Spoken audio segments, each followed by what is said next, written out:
ఓటమి గెలుపుకు తొలిమెట్టన్నారు రాష్ట్ర క్రీడా శాఖ మంత్రి వాకిటి శ్రీహరి. చిన్న చిన్న సమస్యలకు విద్యార్థులు మానసికంగా కుంగిపోతున్నారని ఆవేదన వ్యక్తం చేశారు. ఓటమికి కుంగిపోకుండా మళ్లీ ఎలా విజయం సాధించాలనే కసి విద్యార్థుల్లో కలగాలన్నారు. గచ్చిబౌలిలో సమ్మర్ క్యాంపు ముగింపు వేడుకలకు హాజరయ్యారు మంత్రి.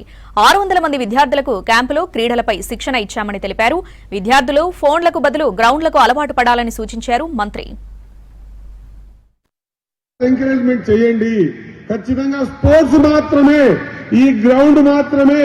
ఈ రోజు పిల్లలు 10th లో 2 మార్కులు తక్కువ వస్తే సూసైడ్ చేసుకుందామని, లేకపోతే పక్కన ఫ్రెండ్ మాట్లాడుకుంటే సూసైడ్ చేసుకుందామని, ఒక క్లాస్ మిస్ అయితే సూసైడ్ చేసుకుందామనే మానసిక స్థితిగతుల్లో ఉన్నారు. కాబట్టి ఒక గ్రౌండ్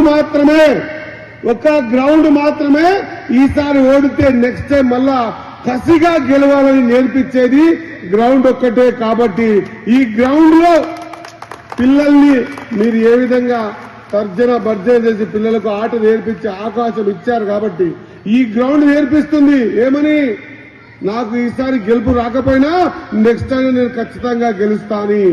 ఈ స్థైర్యం, ఆత్మధైర్యం పిల్లల భవిష్యత్తులో ఏ నిర్ణయమైనా చిన్న చిన్న సమస్యలు వచ్చినా కూడా సొంతంగా ఆలోచన చేసి సమస్యను పరిష్కారం చేయడానికి ఉపయోగపడుతుంది గ్రౌండ్. కాబట్టి ఈ గ్రౌండ్ కు ఈ చిన్నారులను తీసుకొచ్చిన పేరెంట్స్ కి అందుకే నేను హృదయపూర్వక ధన్యవాదాలు తెలియజేసుకుంటూ, ప్రియతమ ముఖ్యమంత్రి రేవంత్ రెడ్డి గారి ఆలోచన విధానం యువత మత్తుల్లో ఉంది.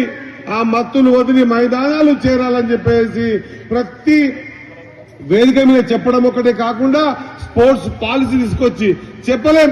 ఈ చిన్నారుల రేపు భవిష్యత్తులో ఎవరు ఏ స్థాయికి ఎదుగుతారో ఎవరు గుర్తుపెట్టే పరిస్థితి ఉండదు.